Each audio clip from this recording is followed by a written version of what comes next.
Welcome to JK Tells a Story, where real-life dramas unfold. Sit back and enjoy today's tale. My name is Ethan Bradshaw. Friends and family call me Ethan. When all this started, I'd been married for 8 years to the most incredible woman I've ever known. Here's the strange part. She doesn't see it herself. I think over the years I got so used to seeing her in various states of beauty and self-care that I forgot how truly stunning she is. Most people, when they see her walking into a store or down the street, they turn and stare. My son and I barely notice anymore. For us, she's just honey or mom. The strangest thing about Natalie is that she almost never tries. Natalie can take a shower, put on some lip gloss and a sundress, run a brush through her hair, and stand next to women who've spent hours with hairstylists and makeup artists, and she'll look better. No competition. Natalie is an angel in the flesh. There's something peculiar about growing up in a mid-sized city. See, if you grow up in a big city, you're just one of millions. So what happens to you doesn't really matter and people tend to forget. If you grow up in a small town, you're one of a few hundred, and most folks get along well enough that you pretty much know who the troublemakers are. But in mid-sized cities, there are enough people that you can't possibly meet or know everyone. So the bad guys have places to hide.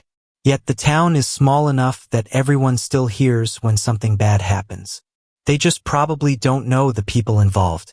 Almost everyone in our circle knew about Derek Chandler. I think I first heard the name when I was about 18. Derek was my age, and people around Youngstown called him the Prince of Heartbreak. There was a rumor that if there was a woman nearby and Derek noticed her and became interested, he'd probably end up with her. I thought for a long time that Derek was some kind of urban legend.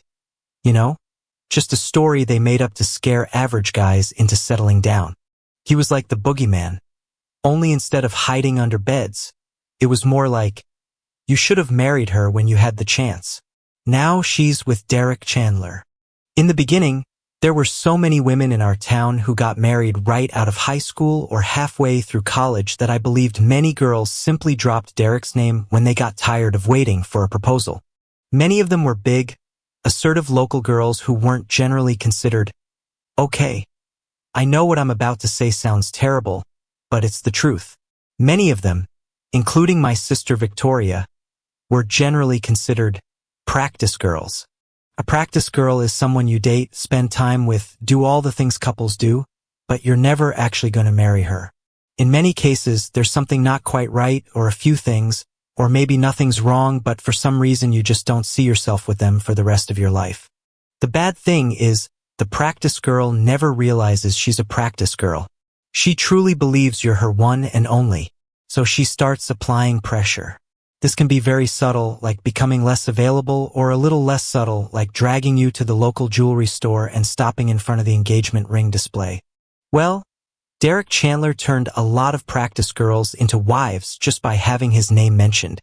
I heard my sister Victoria use it successfully with her boyfriend Keith. My sister had never even met Derek Chandler, but she told Keith that she'd met the most interesting guy that day at work. Keith asked what was so interesting about him, and she said she couldn't explain it, but there was something about him. Keith asked his name. I think he just wanted to find the guy and tell him to back off. When Victoria said, "Derek Chandler, do you know him?" Keith went pale. The thought of losing his steady girlfriend drove him crazy, and the thought of being one of those guys who takes a girl back after she'd been with Derek Chandler was even worse. Everyone in town would talk. So Keith stood up and proposed to Victoria the next day. They went and bought a ring. I think Keith was hoping for a long engagement, but before he knew it, they were married. The same strategy worked for several of Victoria's friends.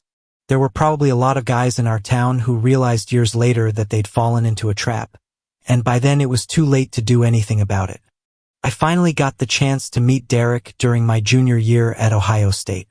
He, like me and almost everyone else from our town, went to the state university, which was about 90 miles from Youngstown. To be honest, I didn't see anything special about Derek at first. He was taller than me and a little bigger, but he was just a regular guy. But when I saw him among women, my opinion changed. Derek was as smooth as they come. This skill was probably the result of endless practice. He was also the biggest liar I'd ever met. Derek just made things up, and somehow it never backfired on him. There was also something beyond what could be seen with the naked eye. I watched several guys try to use the same lines Derek used with impunity, but they never succeeded. Derek could walk into a party full of women from another school and leave with one of them within 15 minutes. After seeing it in action, I still couldn't figure it out. Years later, I came to the conclusion that it probably had something to do with pheromones or chemistry, but back then it was a mystery. At the university, Derek left a trail of broken relationships and broken hearts as more and more women fell under his spell. His nickname changed from the Prince of Heartbreak to the Baron of Bad Decisions. Most of the guys on campus hated Derek with a passion. He had very few male friends, and most of those who hung around were just hoping for his leftovers. I watched the drama from the sidelines. I wasn't interested in any of that. I considered college to be the last gasp of childhood before real life began. I didn't get into long-term relationships because I was sure I wouldn't stay in my hometown after graduation. In fact, I didn't even plan to finish my studies here. I wanted to get a master's degree in engineering.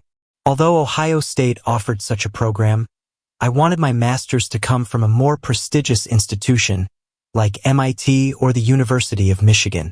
I had girlfriends during my college years, but I tried to avoid any commitments. I was a reasonably attractive guy, so a couple of times girls talked to me about exclusivity or commitment. I quickly moved on. One girl in my senior year even tried to use the Derek Chandler trick on me. Amanda and I had become very close. She'd even started leaving things at my apartment, had a drawer and a toothbrush there because she often stayed over. Amanda was so smart about this that she even knew all my neighbors. Hell, I didn't even know most of these people, so I thought it was funny that she did. But one evening while we were watching TV, I started yawning. I wasn't actually tired. I just wanted some quiet. I met the most interesting guy today, she said. I was so comfortable I kept listening. What's so interesting about him? I asked. I don't know, she said. And there was this strange, distant tone in her voice, as if she was remembering something really special. The tone was either fake or real. If it was fake, she was trying to manipulate me. If it was real, then she'd already been with Derek or was thinking about it. Grab your purse, I said. Let's go somewhere. She looked stunned. I grabbed her hand and pulled her out of the apartment. I made sure she took her purse. We drove around in circles for a while, and she had the biggest smile on her face. In her mind, she'd successfully used the Chandler trick on me. I think she was really surprised when I stopped the car in front of one of the dorms on campus and parked. I got out and pulled her out after me. I think everyone can imagine her surprise when I sat her on a bench in the park that overlooked the dorm building. I dropped to one knee in front of her and took her hand in mine. I looked into her big, beautiful eyes. Amanda, you're a beautiful woman. You're one of those classic beauty types, and like I said, you're wonderful. You'd make a wonderful wife for someone. But not for me. I paused, still holding her hand. As hard as it is to say as a guy, I wanted romance and magic. Otherwise, we might as well just be casual friends. I stood up. Amanda, dear, I said gently. The guy you met this afternoon, the interesting one, was it Derek Chandler? Yes, she said quietly. Why do you ask? Because if you sit here on this bench for a while, you'll probably see him walking back from someone's dorm across the street. I gestured to the building. Good night. I got back into my car and rolled down the window. I was driving my first car then, a 1998 Ford Mustang in Arctic white. It was only a V6 and had those annoying wheels that were painted the same color as the body, but it was a great car for a college student. Amanda was still in shock when I rolled down the window. Your dorm is just a few blocks that way, I told her. When you come to pick up the rest of your things from my place tomorrow, please leave the key on the table. She was too shocked to even react. She just looked at me with wide eyes as I drove away. I felt terrible. It didn't seem like my usual behavior, but I wasn't going to let myself be manipulated into something I wasn't ready for. I'd seen too many guys fall for the Chandler trick and end up in relationships they didn't want. When I finally got home that night, it was well after midnight and I had early classes the next day. I received several calls while driving, trying to calm down and get my thoughts in order. Most of them were from Amanda, so I ignored them. The next day she continued calling, and I continued ignoring. Finally my phone rang and I could see from the caller ID that it wasn't Amanda. It was my sister Victoria. I was immediately worried about our parents, so I answered, "Hi, Victoria. We need to talk." My sister and I aren't very close, so I wondered what she might want. Victoria is the type of woman who's always there when she needs something. "Are Mom and Dad okay?" I asked. "We're all a little worried," she replied. "Did something happen to them?" "Everyone's fine," she said.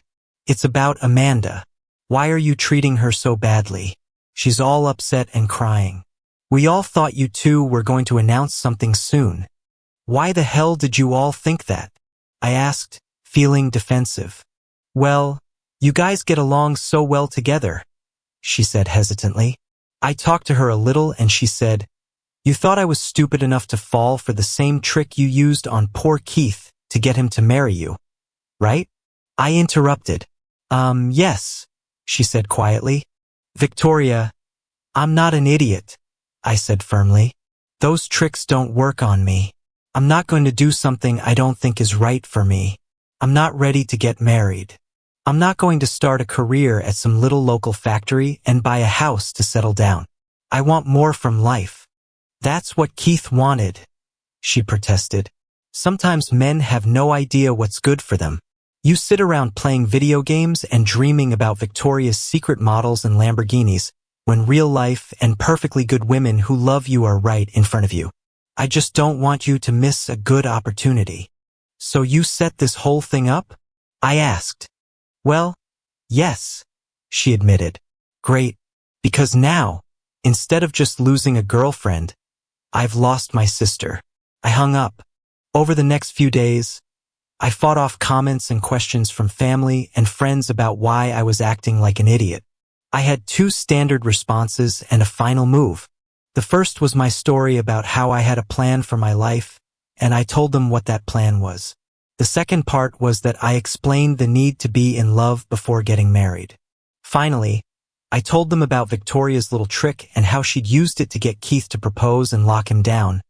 But I wanted to get married on my own schedule, not because Victoria decided it was time. This seemed to make sense to most people. I think it caused some problems for Victoria. When Keith called me and we talked, he didn't divorce her, but it did put his marriage in a different light. I think Keith realized he'd been tricked. He couldn't finish college. He had to start working for his father because Victoria got pregnant before they could graduate. Victoria is 2 years older than me, and Derek Chandler was my age, so Keith now understood that there probably was never anything going on between them. I think after everyone heard my side of things, the whole town knew that I wanted to get a master's degree in engineering and that I wanted true love. What made it even more ironic was that what ended up happening was almost exactly what Victoria had planned for me. I tried so hard to avoid the manipulation game that I ended up caught in something far more real, far more complicated, and infinitely more meaningful than anything Victoria could have orchestrated.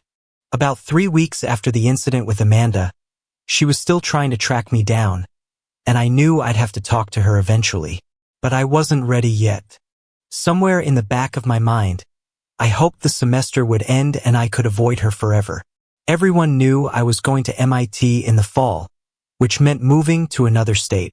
I'd been offered a summer internship in Florida. If I could hold out for another 2 or 3 weeks, it would all be over. However, one day when I left my apartment, I saw Amanda sitting in my car reading a book. It was a warm day and the car was parked in the shade, so it looked like she'd been there for a while.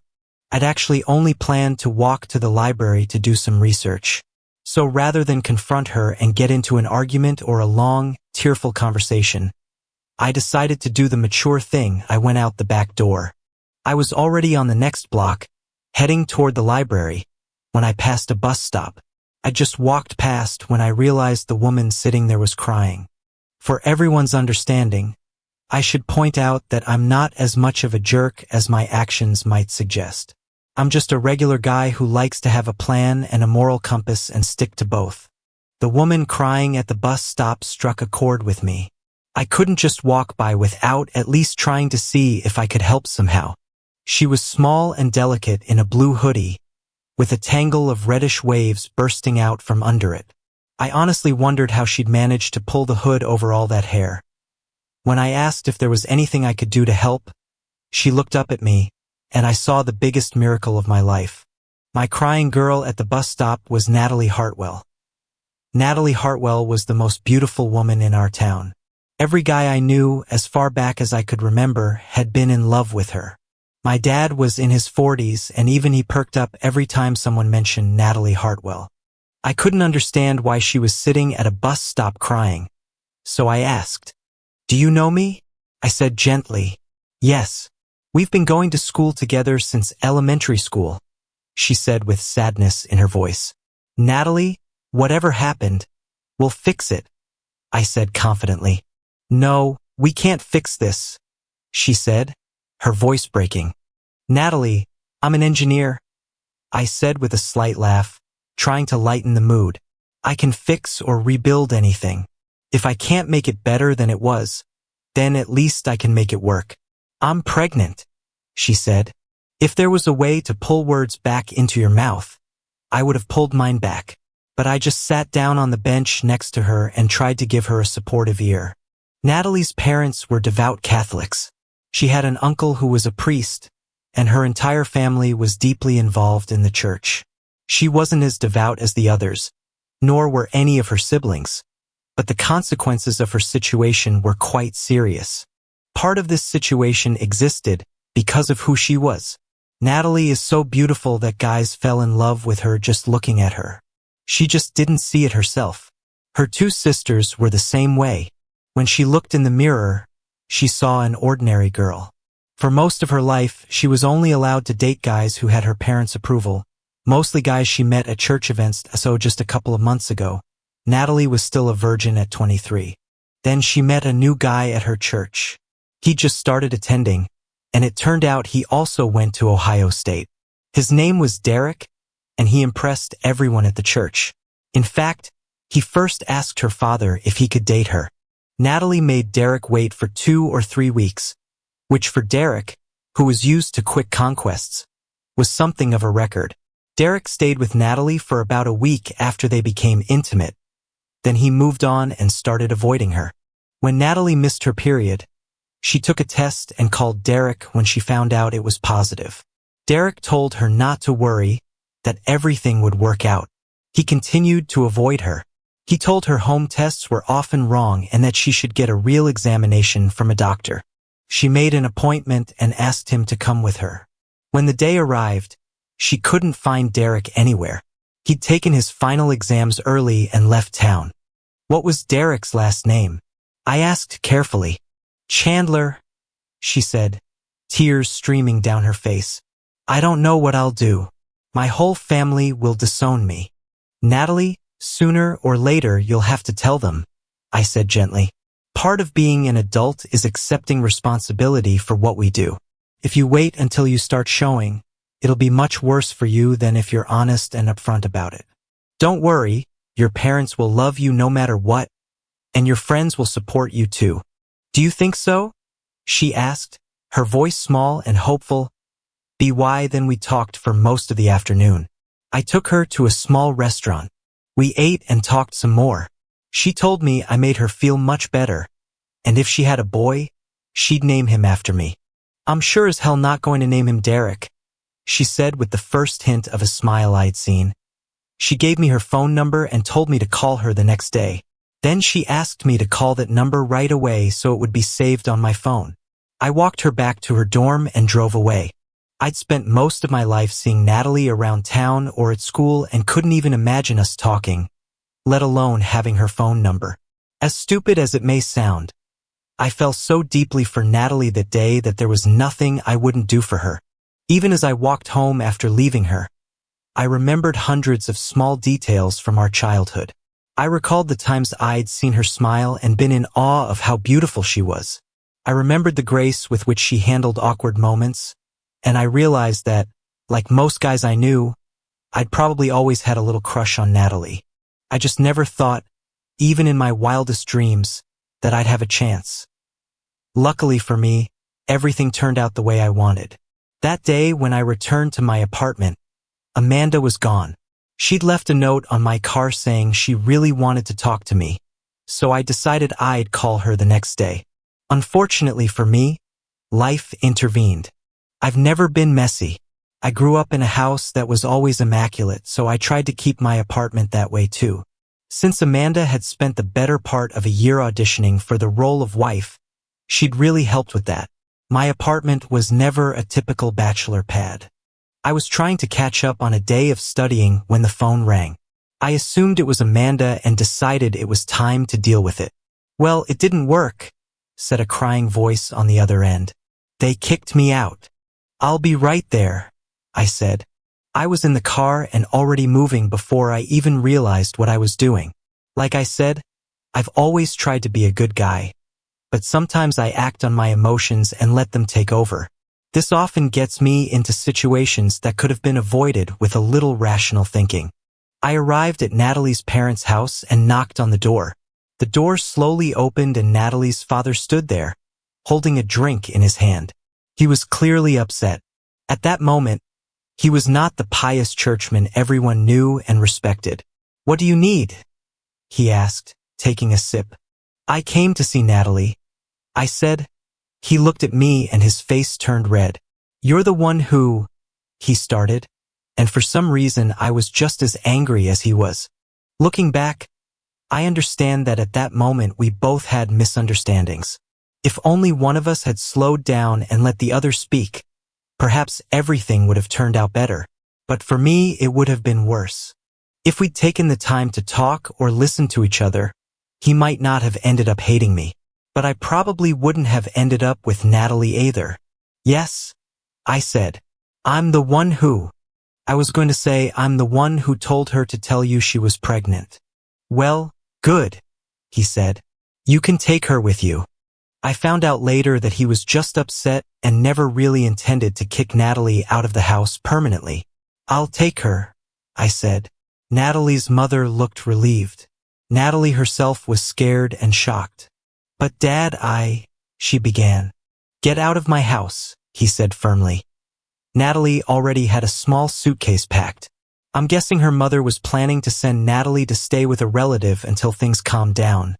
But it didn't work out that way. I carefully walked a crying Natalie to my car. We drove around for a while, and I finally got her to talk. Then I convinced her to eat, and we talked some more. The topic of the town came up again. A lot of people knew who I was, and everyone knew who Natalie was. So when people in town saw us together, especially huddled in a booth at a diner and talking very seriously, word spread quickly. When I insisted we be seated in the non-smoking section and Natalie shyly explained to the waitress that she was pregnant, that was the final straw. Rumors that I'd gotten Natalie Hartwell pregnant spread throughout Youngstown in less than 2 days. That first night, we didn't get back to my apartment until almost midnight. Natalie had fallen asleep in my car. We tried to visit a few of her friends, but unfortunately, Natalie's friends were all good girls she went to church with and school with. They were all shocked that she was pregnant. Even her best friend Jessica, whom she'd studied with the day before, seemed distant. I didn't understand how someone could go from friend to stranger in one day. Finally, I told her we could go to my apartment, and she nodded. I pulled out a pillow and a blanket. She headed straight for the couch, and I grabbed her hand. I took her to the bedroom. She was so tired she didn't protest.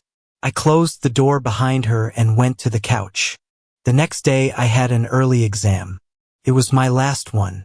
I woke Natalie and asked if she had any classes left. She said no, so I let her sleep and went to take the exam. When I returned, I made a big breakfast. The smell of food seemed to wake Natalie because she quietly walked out and sat down at the table. She just looked at me. "Are you hungry?" I asked. She nodded. I think it was too early for morning sickness, and not all women experience it anyway. I think everything about Natalie just made her more beautiful. Realistically speaking, she was probably just more comfortable and less hungry, but I had to feed my fantasy. "Well, what are we going to do now?" she asked. God, how I loved hearing the word "we" from her. "Do you mean today? Or in the long term?" I asked. "Both," she said, looking at me intently. "I really like this feeling too. We'll have some decisions to make," I said. Hearing her say, "we," made me feel like I was floating. "Okay, the first decision is yours, Natalie. Do you really want this baby?" She nodded very quickly. "I made a very bad mistake," she said. "But ending the pregnancy would be even worse." I heard echoes of her Catholic upbringing, but as I told her, this choice was hers. We spent the rest of the day making plans and setting appointments. That's when I realized how sheltered Natalie's life had been. She didn't know how to do anything. Even the courses Natalie took at the university were aimed at making her an ideal wife someday. We attended a meeting with Natalie's local doctor and priest. They both looked at me as if I'd committed some terrible crime.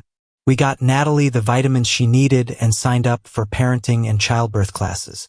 We also received a very stern lecture from the priest and made appointments for both of us to meet with him separately. It took a couple of days for things to settle down and for us to get into a rhythm, but we found that we got along remarkably well and felt very comfortable together. Then the phone call started. "There's a girl on the phone for you," Natalie said with a worried expression on her face. "Her name is Victoria." I ran over, took the phone from her, and hung up. "Is she your girlfriend?" she asked nervously. "That's not a girlfriend, Natalie," I said seriously. "That creature was once my sister." Her face lit up again. The next time the phone rang, it was much more serious. It was one of Natalie's sisters. She had news for Natalie. Her father was still angry and getting angrier every day. He'd forbidden everyone from having contact with Natalie. Even after talking with the priest, who couldn't reveal information from their private conversations, he continued to be upset. He insisted she should never set foot in their home again, and if she didn't marry before the birth of the child, she would be expelled from the family forever. He refused to allow any children born outside of marriage to tarnish their family legacy. Then the priest began to apply pressure on us. I think he believed that if we did something to appease Natalie's father, everything would work out. But this only made me frustrated. I told him we could handle it. Natalie asked me that night what my plans were for the summer. Before she'd come into my life, I told her about the internship in Florida and then moving to Boston. She cried. I woke up early the next morning and left before she got up. I think Natalie assumed I was going to class. I went to the manufacturing plant and submitted an application.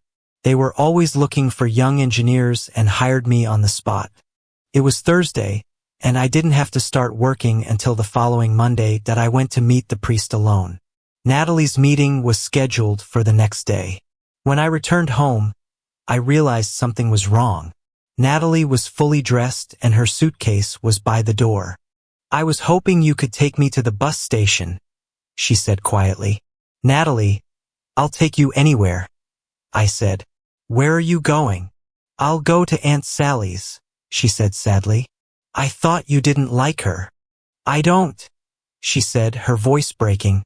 "But she's the only person who will take me, and I can't ruin your life. You're supposed to be in Florida next week, so I need somewhere to go." "Natalie, I already called the company in Florida and told them I won't be coming. I start working at the plant next week. They're going to pay me a great salary, and we'll have benefits once I work 90 days. So everything will be fine. Besides, it'll give you the opportunity to use that expensive education your parents paid for." A strange expression appeared on her face, and she hugged me. She pulled back a couple of minutes later with a serious expression.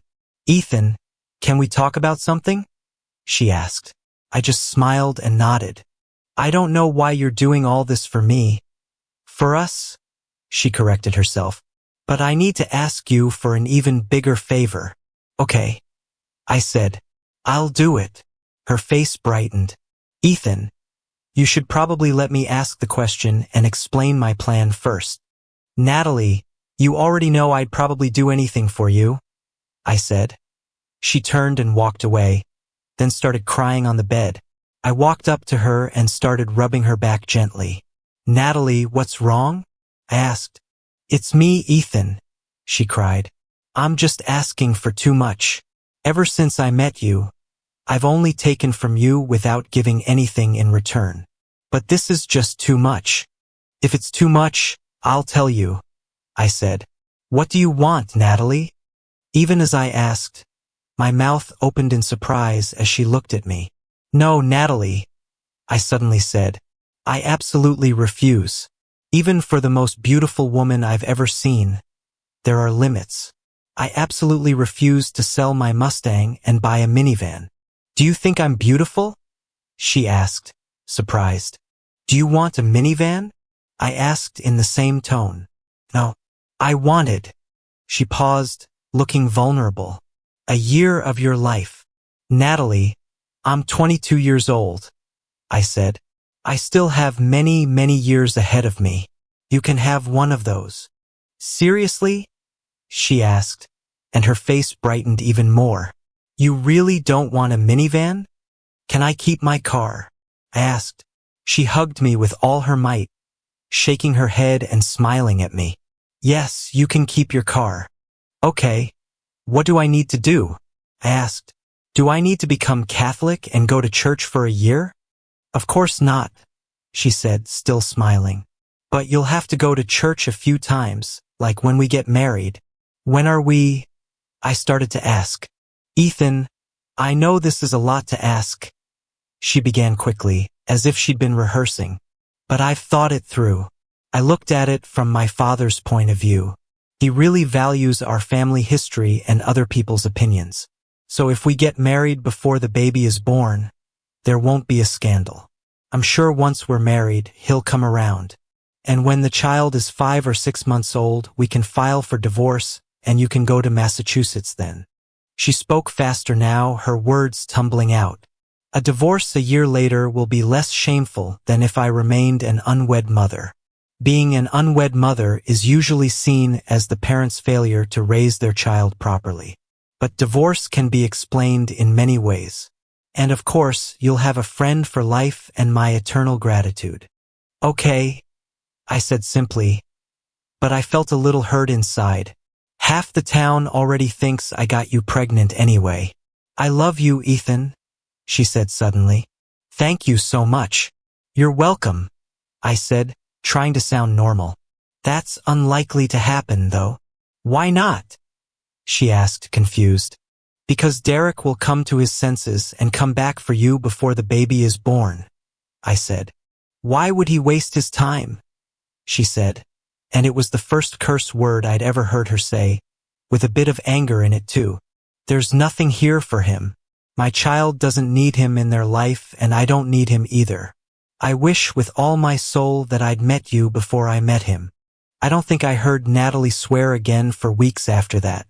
The next day, at a meeting with the priest, we told him the news. Natalie also met my family that day. My mom basically adopted Natalie on the spot. My father kept patting me on the shoulder, looking like the cat that ate the canary. Even my brother-in-law Keith smiled at me. Victoria wasn't so happy at first, but even she came around when she was included in the wedding planning. The announcement of the wedding date appeared on the church bulletin board, so Natalie's parents must have seen it, but we still hadn't heard a word from them. So many people came to our wedding that we had to turn some away. The church simply couldn't accommodate them all. I managed to get Natalie's mom through a side door so she could watch the ceremony without being seen, and I pointed her out to Natalie as we kissed to mark the end of the ceremony. The strangest thing about it was that when we exchanged our kiss, I was expecting just a formal peck. But Natalie pulled me toward her for a full, passionate kiss that momentarily silenced the church. Her technique showed she hadn't kissed many men, but her passion surprised me. My parents gave us a week-long cruise for our honeymoon, and we were supposed to leave at the reception after the ceremony. Natalie held my hand as we left the church, and it seemed like everyone in town was happy. On the way to the airport, Natalie asked me why I was smiling so much. "Are you relieved because the ceremony is over?" she asked. "Honestly, I don't understand men. Don't you understand that a woman's wedding day is supposed to be the pinnacle of her life?" I said. "It's the bride's day. Your mom and mine have been planning this for the last 6 weeks. You barely fit into your dress. Your little belly is already starting to show. In a few weeks, everyone in town will know, if they don't already." "Well, don't worry," I added lightly. "I'm sure your next wedding will be better." "My next what?" she asked, turning to stare at me. "Wedding," I said. She looked at me strangely but didn't say anything more. We boarded the plane. Natalie carried her veil and a thank you book. She filled out thank you cards for everyone who'd attended the wedding. She'd have even more to write after we got through all the wedding gifts. She spent an hour telling the flight attendants about our wedding. The plane landed late, and we had to hurry to catch the ship, but we made it. We settled into our cabin and then went to explore. We were both quite tired after the journey and all the celebrations, so we had dinner in the cabin. That night, after we'd both gotten ready for bed, something shifted between us. The walls we'd built around this arrangement began to crumble. What happened that night changed everything. The tenderness, the connection, the way we held each other. It wasn't part of any plan. It was real. The next morning, Natalie woke up before me. When I opened my eyes, she was sitting on the edge of the bed, looking at me with an expression I couldn't quite read. "Good morning," I said. "Ethan," she said softly, "last night, that wasn't part of the plan, was it?" "No," I admitted. "It wasn't." "Good," she said, and a slow smile spread across her face. "Because I don't want this to be fake anymore." By morning, Natalie and I had discovered something neither of us had planned for. We were genuinely falling in love. We returned to Youngstown much closer than we'd been before the wedding. Natalie became the wife every man dreams of. Her public displays of affection made every guy I knew green with envy. Even while heavily pregnant, Natalie was the most beautiful woman for miles. We went to childbirth preparation classes together and walked every evening. My parents and friends helped us when we moved into a medium-sized house. We bought the house more as an investment than anything else, though at the time I still thought when our marriage ended, I could either live in it or sell it. But as the months passed, I found myself thinking less and less about that ending. Derek got a job in sales for a company in New York. He came to town several times a year, but we never ran into him during Natalie's pregnancy. When the baby was born, we named him Ethan James Bradshaw Jr. He was a happy little boy, and everyone loved him. I was handing out celebratory cigars at the hospital when I noticed that one of the guys I'd just given one to got a nod from Natalie's father. He looked at me, and his expression softened slightly as he nodded. When he nodded at me, I felt sad, because I was sure this was the beginning of the end. Of course, I took a few days off work to be at the hospital every day with Natalie and the baby. Natalie gripped my hand like a lifeline every time I came back to the room. The day after the birth, a nurse from the hospital records department came and gave me a stack of insurance forms and EJ's birth certificate to sign. I handed it to Natalie, who smiled, handed it back to me, and told me I should sign it. So I did. Over the next few days, almost every person we knew in town came to visit us or see the baby. I was very surprised when a beautiful girl with brown hair came up to me and hugged me, then kissed me on the cheek. A guy a couple of years younger than me came up and shook my hand. I thought he might be her boyfriend or husband and might be upset, but he just patted me on the back. Before I could understand what was happening, they were gone. They'd obviously just come from seeing the baby, and I guessed they were just feeling good about the new life they'd seen. I wondered what was so special about babies that the sight of one, even if it belonged to someone else, gave people hope. Looking at EJ through the nursery window, I realized my plan wasn't going to work. I'd done all this for Natalie. I tried to keep my distance emotionally, but the fact was that I loved her. When I first agreed to the arrangement, it was just a chance to help her and maybe get to know her. But somewhere along the way, I'd fallen seriously in love with Natalie. And when this all ended in a few months, I was going to be in tremendous pain. Those who fly the highest always fall the hardest. And for the past few months, I'd been living as close to heaven as was possible on earth. Then there was EJ. He was just 1 day old, and for some reason, when I looked at him, I felt a connection I shouldn't have had. He wasn't my biological child, but I loved that tiny bundle just as much as if he were. At that moment, I seriously thought about leaving the hospital and never returning. When Natalie went back to her perfect family, I would be the one crying and missing her. I decided the best approach was to leave her a note explaining why I had to go. I was trying to figure out what to write when I felt someone standing behind me. "He's so handsome, isn't he?" she said. It was the same woman from earlier. I just nodded, not trusting myself to speak. "Why are you crying?" she asked with a gentle laugh. "You and Natalie are probably the happiest people on earth right now. I've never seen my sister so happy, and a lot of the credit for that goes to you. My mom was here twice yesterday and today. Even my grumpy old dad was here yesterday. Once he came, there was no stopping Mom. He still claims Natalie is unwelcome at the house, but he's not fooling anyone." She paused. "Oh, we've never actually met, have we? I'm Rebecca, Natalie's older sister. The guy with me earlier is our brother Michael, your brother-in-law. You're Ethan, right?" I just nodded. "You seem so worried, but you have everything to be happy about," she continued warmly. "You have a nice home, a perfect baby, and each other. My sister loves you very much. I've never seen her like this. We just came from her room, and every time she says your name, she glows." She smiled. "I came down here to tell you she wants you to come back to her room when you're done looking at the baby and wondering how you're going to manage everything." Those are her words, not mine. "So I'll see you later, brother-in-law." That was it. There was no easy way out for me.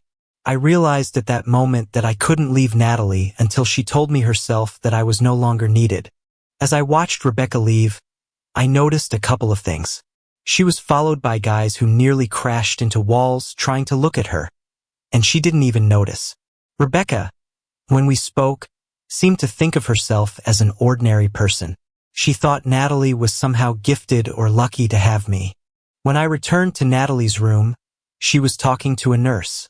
She smiled when she saw me and turned her cheek toward me. The nurse looked at me and smiled. "Go on, kiss her. I think everyone in town knows you do a lot more than just kiss." Natalie smiled even wider and blushed, but she moved her face, and I kissed her on the lips. Just then, my mom, my dad, and Victoria walked past the nurse. "Good grief. Haven't you two done enough of that already?" Victoria laughed. "You shouldn't get him too excited, Natalie," my mom said with a knowing smile. "You know it'll be a while before the doctor clears you for certain activities.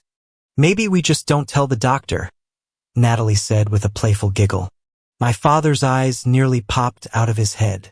It was strange to hear someone as angelic as Natalie sound so human. Victoria and my father hadn't seen the baby yet, so I took them to the newborn nursery so they could see him. Natalie and my mom chatted happily as we left. I thought Natalie, in addition to her striking beauty, had qualities I'd never fully appreciated. She was also quite intelligent. Everything was going as she'd predicted. She was also a surprisingly good actress. Much of this was probably due to her beautiful, innocent face. She was so lovely that even when she was talking complete nonsense, you just wanted to believe her. Again, I wondered about the people she was fooling. My father adored her. My mother loved her like a second daughter. Even Victoria, a manipulator herself who trapped her own husband, had fallen for Natalie's charms. Was I the only one who saw through this? And to be honest, I only knew because I'd been with her from the very beginning of the planning. In the end, I had to admit that I was probably the stupidest of them all, because I was there when we planned this whole temporary arrangement, and yet it still got to me. I deserved the heartbreak I was going to get when it was all over. But I wasn't sure anymore what was real and what was performance. What about Natalie's family? It was like she was weaving her way back into their good graces with skill and grace. As my father and Victoria looked at the baby and tried to pick out what looked like me and what looked like Natalie, I almost laughed at the absurdity of it all. "Oh my God!" Victoria suddenly exclaimed. "He's really your child." "Of course he is," I said, deciding it was too early to burst anyone's bubble. "No, I mean really," she said, peering closer through the glass. "Natalie has those crazy cornflower blue eyes. You have brown eyes. Your nephew has your eyes, not Natalie's. Did you notice that little birthmark?" "What's wrong with his birthmark?" I asked, looking harder. "There's nothing wrong with it," she grinned. "But he has the same birthmark on his right thigh as you. It's in the exact same spot. Have you seen it?" "Oh, that," I said. What Victoria didn't realize was that Derek also had brown eyes, and birthmarks were quite common. My son and I having the same birthmark in the same spot was definitely a coincidence. For all I knew, Derek could have had the same one too. We went back to the room, and Victoria continued talking about EJ's eyes and his birthmark. My mother and even the nurses went on and on about how much the baby looked like me, that I felt terrible. What made it even worse was that Natalie joined in. A smile appeared on her face, which made me feel even more uncomfortable. It was like she was having fun while lying to all these good people who only wanted the best for her and her baby.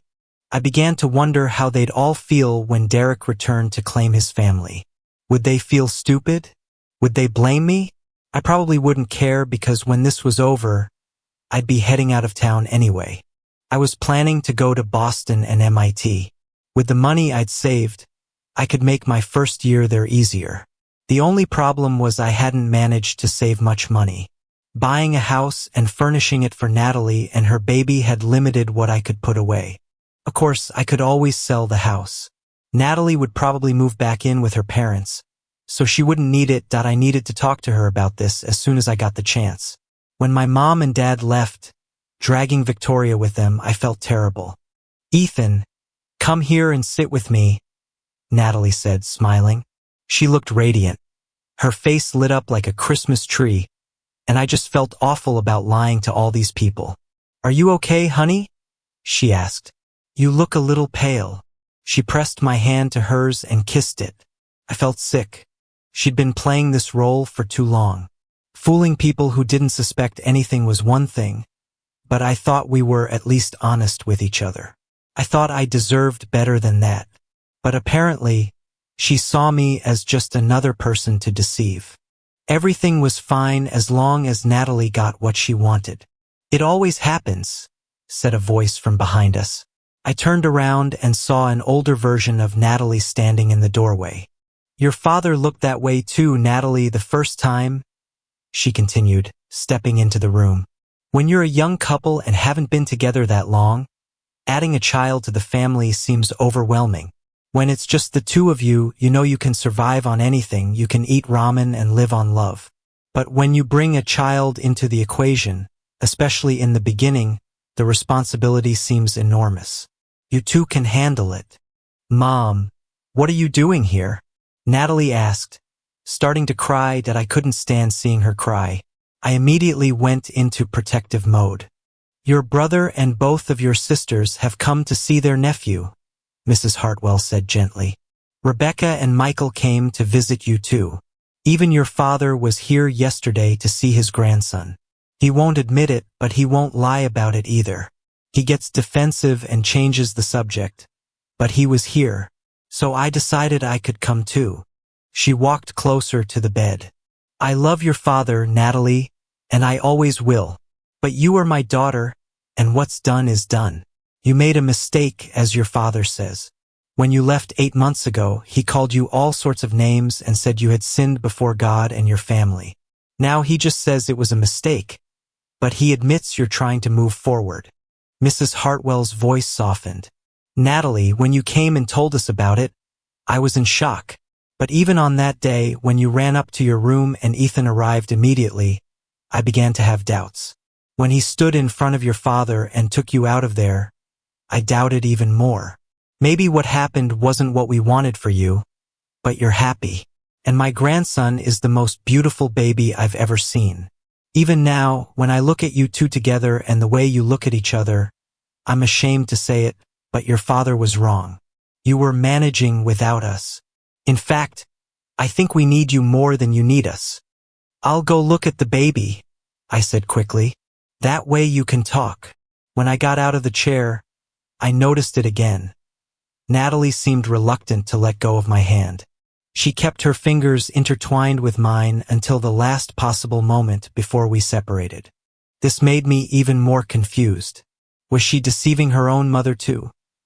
A couple of days later, Natalie came home and I had to go back to work. My mom came over to help Natalie with the baby. For some reason, the doctors couldn't fully explain.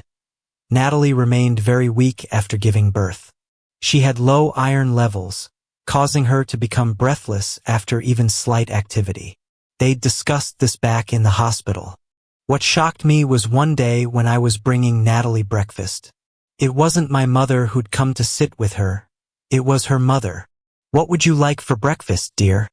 Mrs. Hartwell asked as she entered the room. "Oh, you're already eating," she observed. "Well, take care, sweetheart. Mom's here." "Thank you, Mom," Natalie said softly.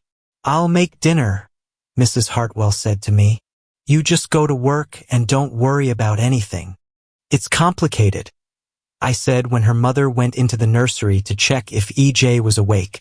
I looked at Natalie with confusion. She had a strange expression on her face that I'd never seen before. "It won't take long," I whispered. On my way to work, I thought about that expression. I realized Natalie was probably worried I was going to end our arrangement, and my decision to discuss it had caught her off guard, that I began to feel that the sooner it was over, the better. When I got home that evening, I noticed Mrs. Hartwell's car was still in the driveway, along with several other cars. If her mom had cooked dinner and everyone was staying, it might be a family gathering. I parked my Mustang in the garage and walked out the door that led into the yard. And there he was. "You have plenty of space here," Thomas Hartwell said, gesturing around. "I like the deck you're building. It'll be nice when it's finished." Then he walked back toward my house. Every word he said simply implied that everything we had wasn't quite good enough for his daughter. He also implied that I wasn't worthy of her. He hinted that she wouldn't be here for long. His reference to plenty of space here meant that if I were as successful as Natalie deserved, I could afford to hire professionals to do the construction. All his one-sided observations just made me frustrated. Then there was the way he started talking to me as if we were friends, or as if he was some kind of mentor in my life. It seemed like in his mind, the whole incident of him kicking his daughter out had never happened. Perhaps he wanted to think that I'd stormed the castle and begged for the princess's hand, and he'd reluctantly given it to me, and therefore could give me fatherly advice from time to time. I think I was supposed to just forget that he'd kicked his own daughter out like trash and hadn't cared what happened to her. All because of his rigid religious views on family honor. In the end, I had to admit that this man had leverage over me, though he didn't understand it. To help Natalie return to her family, I needed to get along with him so she could fit back in. This evening was a big step toward that. The whole family was there. Rebecca offered to come over the weekend and help me with the deck. I met Natalie's younger sister Sarah, who was a year younger than Natalie. I'd seen her in the hospital but hadn't connected her with the family because she wore glasses. But when she took them off to clean them, the resemblance was clear. The glasses actually made her more striking. Natalie got out of bed to sit at the table and eat dinner with us. I stayed close to her and she seemed to appreciate it. I even carried her back to bed while her mom and sisters watched with misty eyes at how romantic it was. If it weren't for her father's subtle criticisms detracting from everything we did or had, it would have been a really nice evening, albeit a false one. This continued for the next few weeks. We did various family activities that brought both families and our neighbors together into one big extended family. I tried to keep my family somewhat separate from all of this, to limit the amount of pain they'd feel when it was all over, but it didn't work. Soon Natalie's mom and my mom ended up in the same book club and bridge group. My mother even started attending church sometimes and joining many women's activities and charity events. I knew it was time for the final act, so one evening I sat down to talk to Natalie. "Natalie, I think it's time," I said. She just smiled at me and answered, "It's time, sweetheart. But the doctor said after childbirth everything needed more healing time, and he wants to wait until the recovery is complete. But believe me, I want you no less than you want me. Maybe even more." She moved closer. "You shouldn't have started this. We'll be doing this a lot." "Natalie, what are you talking about?" I asked, confused. "About making love, silly?" she said, smiling. "Isn't that what you were talking about?" I just nodded, too bewildered to correct her, and we continued our evening. We had a few more dinners with both sides of the family and a big picnic with everyone. By midsummer, our house had become the place where everyone gathered. The only problem, again, was her father. He constantly talked about how everything we had was just decent or adequate, never great. He started talking about how he'd always hoped things would work out better for Natalie. One evening he went too far, and I had to politely excuse myself and leave the table. "Natalie, do you remember that nice young man you met a couple of times? Derek Chandler?" he said. "Well, he's making quite a name for himself in the business world. I heard from an associate that he's up for some kind of regional sales award. He lives in New York now. He bought himself a huge old mansion and he's renovating the whole thing. It'll be worth millions when he's finished." Then, seeing how everyone was looking at him, he tried to lighten it. "Not that your little house here isn't cozy, but Derek Chandler, now that's the kind of man. I'm sure you understand, Ethan." I stood up and walked outside. Thomas Hartwell realized his comments about Derek had hurt me, and like most bullies, once he discovered my weakness, he continued to exploit it at every opportunity. If I got a promotion, he'd pull out his Derek Chandler story. When I bought Natalie a new car, her dream car, he mentioned that Derek probably would have bought her something more luxurious.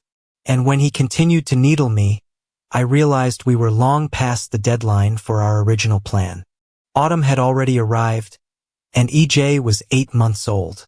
The original idea was for us to separate in time so I could go to MIT in September. "Natalie, are you ready?" I asked one evening. "Of course I am," she replied, looking at me with warm eyes. "I love you. I'm always ready. You were the one who—" "Natalie, that's not what I meant," I interrupted. "It's already October. Somehow we seem to have missed our planned separation."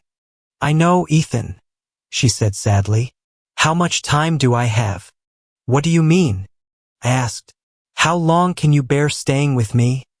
she said, and she began to cry. It was even worse than the first time I'd met her at that bus stop. "Natalie, you should be happy," I said, confused. "Your plan worked just as you thought it would." She looked at me and cried even harder. "Well, it didn't work at all," she said through her tears. "It completely failed." "What do you mean?" I asked. She sat down and took my hands. "Ethan, do you believe in love at first sight?" she asked. "I guess it's possible," I said carefully. "I mean, I believe in a lot of things, so what do I know?" "Well, when two people experience love at first sight, it's usually just passion," she explained. "They go out, they get caught up in the moment. They wake up and find out they don't even like each other. It's awkward, and then they break up." She took a breath. "Love isn't the same as passion. Love can involve passion, but love is more about how you feel about this person, and it should be mutual. When you love someone, you put their needs above yours. You want that person to be happy above all else. You just glow when that person walks into the room. Ethan, growing up, I saw you around and always thought you were a good guy. You're quite attractive, and a lot of the girls in town thought you'd make a good husband. Even though we'd never really talked to each other before that day at the bus stop, I liked you." Her voice grew softer. "But when you stopped what you were doing to try to comfort me on the worst day of my life, that feeling intensified. When you came to my parents' house and confronted my dad about me, that feeling became even stronger. When you started taking care of me, I knew we'd be okay together." She looked down at our joined hands. "But Ethan, that first night when you slept on that couch and gave me your bed, I fell in love with you. I half expected you to come to my room, and I would have let you. My plan was never really about getting back into my family," she continued, her voice breaking. "You rubbed my belly every night and talked to our baby. I was over the moon even before we got married. I made up this whole temporary marriage thing because I wanted to be married to you permanently. I thought that once we got married, you would never want it to end, just like me. I hoped you would start loving me too." Tears streamed down her face. "My mother and even your mother are sure that you love me, though you've never said it. I tell you 5 or 6 times a day that I love you, but you've never said it back. I think if I were as smart as you believe I am, I would have realized this a long time ago." She took a shaky breath. "So, Ethan, you did all of this, including changing your life plans for me. You did all of this just to give me a chance to be happy. So now it's my turn to try to make you happy. I'll leave tomorrow. I'll go back to my family. Can we spend one more night together? Please?" She paused, then added with a trace of defiance, "But if you really think this was all just to get me back into my family, then maybe you're not as smart as you always thought you were." For a long time, we just sat in silence. I was in shock. Finally, I spoke. "Natalie, I love you too," I said quietly. "I think I loved you from the very beginning, but I never thought you would feel the same way. I agreed to the marriage. Hell, I would have done anything for you. I tried to hold myself back because I knew that if you left, it would destroy me." "Oh my God," she exclaimed, half laughing, half crying. "I'm in love with an idiot." She grabbed me and started covering my face with kisses. "Ethan, you changed your whole life for me. A bulldozer couldn't drag me away from you. We'll be together until death do us part." After that night, the years simply flew by happily. There was one incident, after we'd been married for about 3 years, that changed the relationship between Natalie's father and me. It was Thanksgiving, and we were having dinner at her family's house. I'd recently received a promotion to lead my department. The whole town was talking about it. I was the youngest engineering manager in the company's history. Michael, who was studying to be an engineer, mentioned this and asked if I could help him get an internship at the company. I said I'd take care of it. A few minutes later, Natalie's father started talking about how he'd heard that Derek Chandler had just bought a Ferrari. "That car," he said pointedly, "probably cost more than your house, Ethan." Natalie hit the table with her knife and fork so hard that she chipped her plate. "Dad, I need to talk to you. Now," she said, pointing toward her father's office, which was near the dining room. He stood up and followed her there. It was really awkward sitting at the table after that. I helped collect the dishes and took them to the kitchen. After about 20 minutes of muffled voices from the office, Natalie walked out and closed the door behind her. "Ethan, get your son. We're going home," she said firmly. She didn't say a word the whole way home. She just smiled and held my hand as usual. When we got into bed that night and she reached for me, I asked her what had happened. "Ethan, we'll still see my mom and my siblings," she said. "But I'm just tired of hearing about Derek Chandler every time my father opens his mouth. I hope they can be happy together, because I'm really happy with you." She paused, then added with a mischievous smile, "Of course, I'd be even happier if you'd stop looking at me like that and do something about it." I took the hint, and she was very happy for the rest of the night. I couldn't believe she'd taken my side so decisively. The next evening when I returned home, I learned just how determined she'd been to do it. This was a serious blow to her father. The first had been when he'd found out she was pregnant. This was the second time, and he was waiting for me in the driveway when I got home. "Ethan, can I talk to you?" he asked. I was surprised because usually he just started talking and said what he wanted. "Of course, sir," I said. "Let me just open the—" "No," he said, grabbing my arm gently. "I'm not sure I'm welcome in there." "Of course you are, sir," I said. "Then I probably shouldn't be," he replied. "Ethan, I'm an idiot. I just realized that yesterday. I always wanted the best for all my children. I always thought you were adequate, but I was never sure if you were good enough for Natalie." He looked down. "Yesterday, when Natalie was talking about your accomplishments, and then Michael started too, it was too much. I didn't know you'd graduated first in your class and turned down MIT for an advanced engineering degree to stay here with her." "Sir, it doesn't matter," I said. "I'm happy." "But you could be wealthy," he protested. "Sir, I am wealthy," I said. "Natalie and EJ are worth more to me than all the money in the world." "My daughter thinks the same about you," he said heavily. "I can't believe I was the one who almost ruined her life." "Sir, you didn't ruin her life," I began. "Yes, I did," he interrupted sharply. "I'm the one who told her not to date, and even then I had to approve of everyone she even thought about. She didn't go on a single unsupervised date until she was 21, and I literally pushed her toward that terrible man. He deceived me too, you know. I thought I knew everything. Natalie didn't know anything about dating or men, and I just gave her to him like a lamb to the slaughter." His voice broke slightly. "He left her pregnant and then just ran away. Her reputation and my family's would have been destroyed if it weren't for you.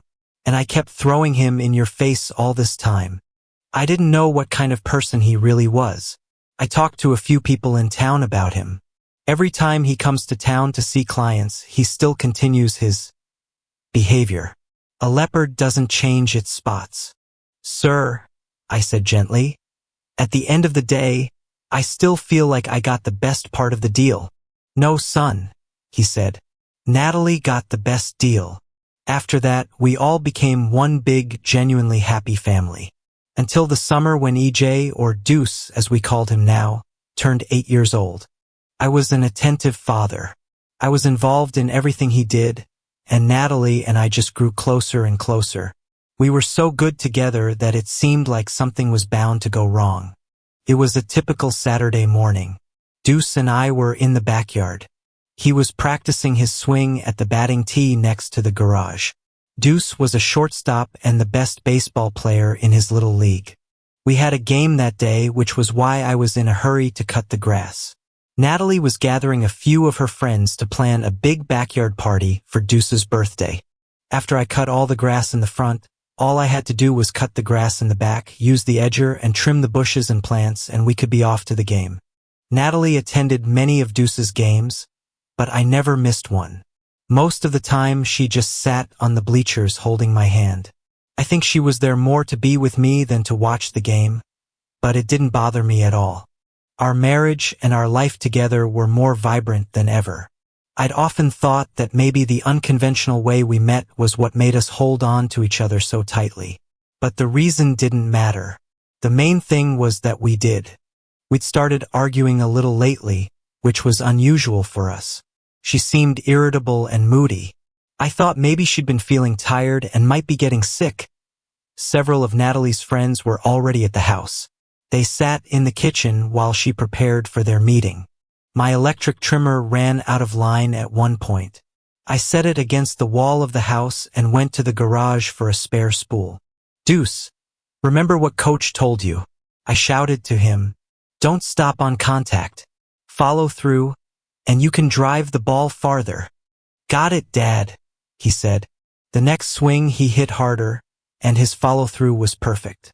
I tapped the top of his helmet until the brim covered his eyes. "Hey," he whined.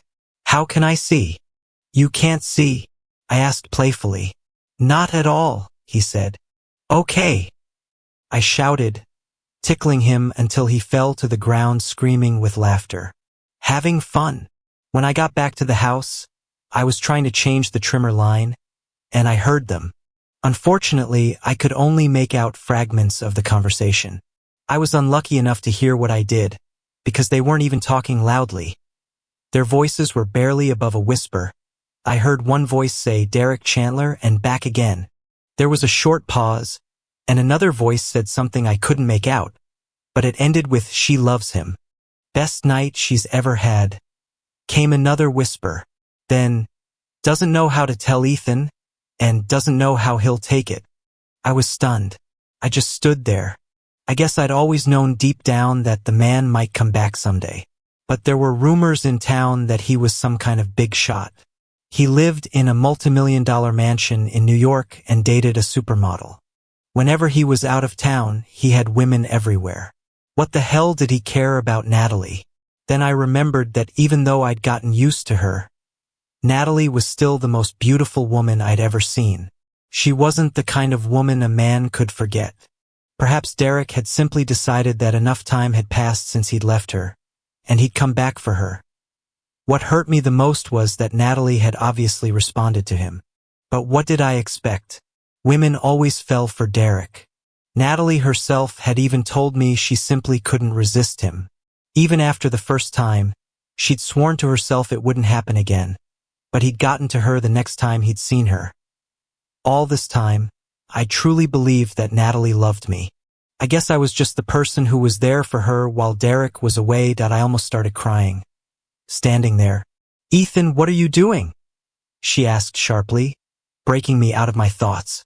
I looked up to see Natalie standing a few feet away, hands on her hips. You should be trimming bushes, not standing there staring at the ground. What's wrong with you? These bushes won't trim themselves. And there it was again, that attitude. She was treating me like her gardener, not her husband. The difference was that now I knew where this behavior was coming from. Natalie might have felt guilty about being with Derek, or she felt guilty for betraying me. But either way, I was done putting up with it. You know what, Natalie? I suddenly blurted out. She was instantly stunned. In all our time together, I'd never raised my voice to her. All I'd ever said was, okay, Natalie, or whatever you need, Natalie. If trimming those bushes is so important to you, do it yourself. I said loudly. Deuce, we're leaving. He came around the garage carrying his helmet, glove, and bat. We got into the Mustang. I'd bought a new one just a month ago, a 2013 Boss 302. This car was incredible. It wasn't a Ferrari like Derek's in New York, but in my opinion, it was the best Mustang ever made. I pulled out of the driveway as Natalie stood there with her mouth open, looking shocked. She tried to call me several times throughout the day, but I just sent the calls to voicemail. I sat there watching my son play baseball and felt like my life was falling apart. I was only 32 years old, but I felt ancient. It felt like the life had been sucked out of me. Hello, said a female voice from behind me. Long time no see. I looked up and saw Amanda standing there. Ethan, you seem pretty down, she said, sitting next to me. Want to talk about it? She tried to cheer me up throughout the game. When it ended, it had been exciting and competitive, but I was dreading going home. Deuce's team won their game, but their opponents had also won earlier. To determine which of the two teams would advance to the local league finals, a winner-take-all game had to be played. The coaches got together and decided to play the game the next day, Sunday, so the winning team would have 6 days to prepare for the championship the following Saturday. Amanda told me that one of her work colleagues had a son who played for another team. She gave me her business card and told me to call her anytime if I needed to talk. To be honest, I barely remembered our conversation. Natalie was my whole world, and my world was in shambles. I took Deuce to McDonald's and bought him his favorite meal. When we walked into the yard, Natalie had a house full of her friends. Most of them were helping with preparations for Deuce's party. Even my mom, Victoria, and Natalie's sisters were there. Ethan, we need to talk, she said as soon as she saw me.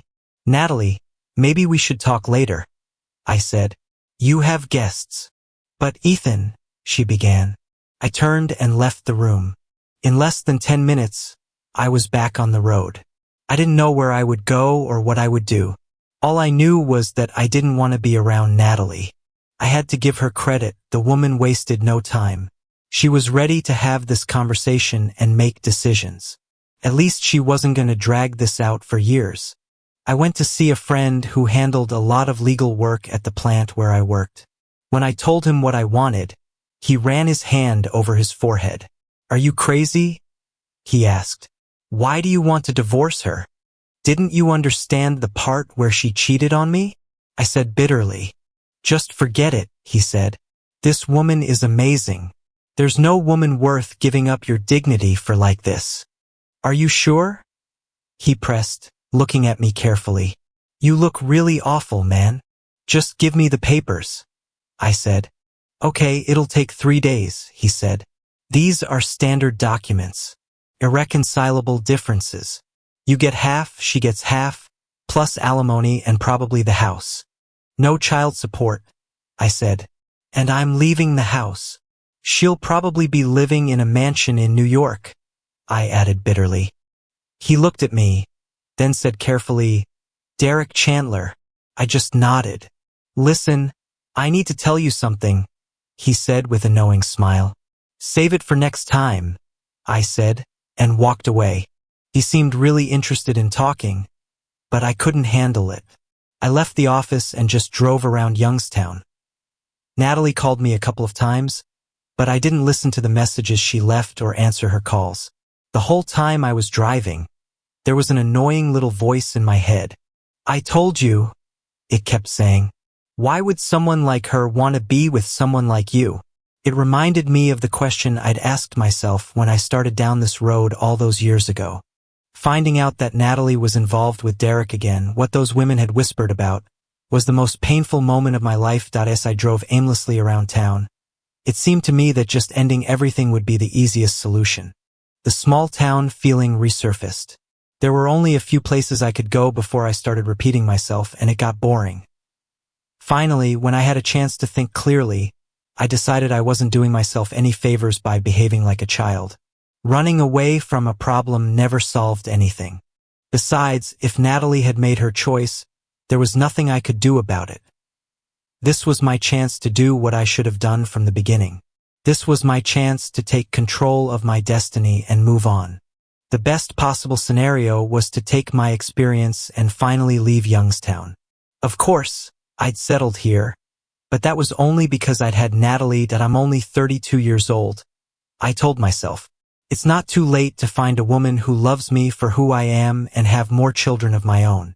Perhaps in Boston, which was a large and modern city, there were even women who could match Natalie in beauty. But in reality, I was tired of beautiful, complicated women. Perhaps next time I'd choose a woman for true compatibility and not just fall in love with a pretty face. I needed to stay calm and handle the situation much better than I had before. I needed 2 more days for my lawyer to prepare the documents. Then I'd take a day off from work and head to Boston to see what opportunities were there. I'd immediately start searching for jobs online on Monday at work, or even tomorrow after the 2 games. I drove up to my house and waved to the last departing guest. I went upstairs to play video games with Deuce while Natalie talked to the remaining visitors downstairs. She walked past the room several times and smiled at me, but I pretended not to see her. Deuce was tired from playing that day, and I could tell that even though it was still light outside, he was starting to fall asleep. "You've got to play your best tomorrow, champ," I told him. "So you'd better get to bed." A few minutes later, he was already asleep. I went back downstairs and headed out to the garage. I got out the hose, buckets, and all my car wash supplies. I just finished soaping up the car when Natalie came outside.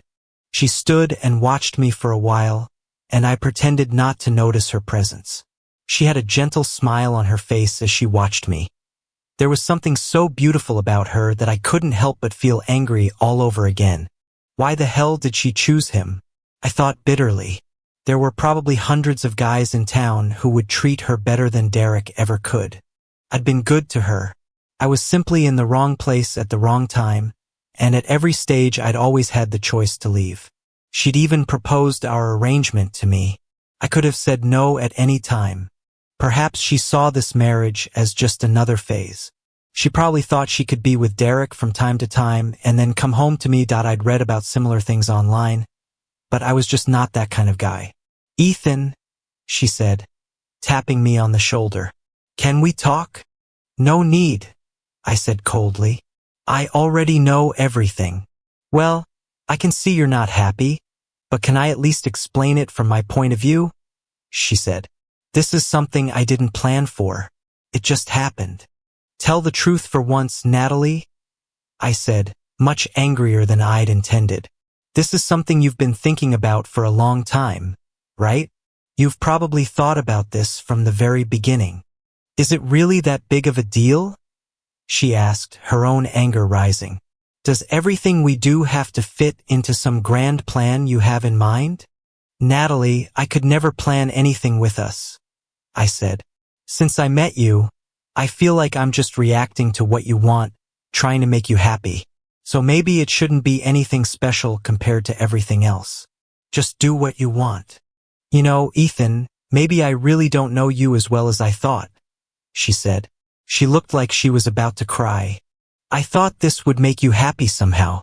I thought that even if you weren't thrilled about it initially, you'd see how happy it makes me, how fulfilled I feel, and it would make you happy too. The next thing I knew, she'd left crying, and I was even angrier. I turned up the volume on the music in my headphones. When the song ended, instead of moving on, my mind kept replaying those two women whispering about Natalie and Derek that I became even more furious and had to work hard to calm down. After I washed the car, I went into the kitchen to have a snack. Natalie came in while I was looking through the refrigerator. Do you want me to cook you something? She asked calmly. No, thank you, I answered equally calmly. She looked at me strangely. Okay then, she said quietly. But I don't want you eating in bed, so don't bring food upstairs. Don't worry about it, Natalie, I interrupted. I'll sleep in another room. No, you won't, she said sharply. Just because we don't agree on something doesn't mean you can shut me out like this. Natalie, I said, trying to stay calm.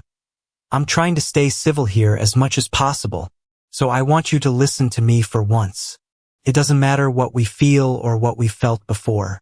There are more important things going on here. I took a breath.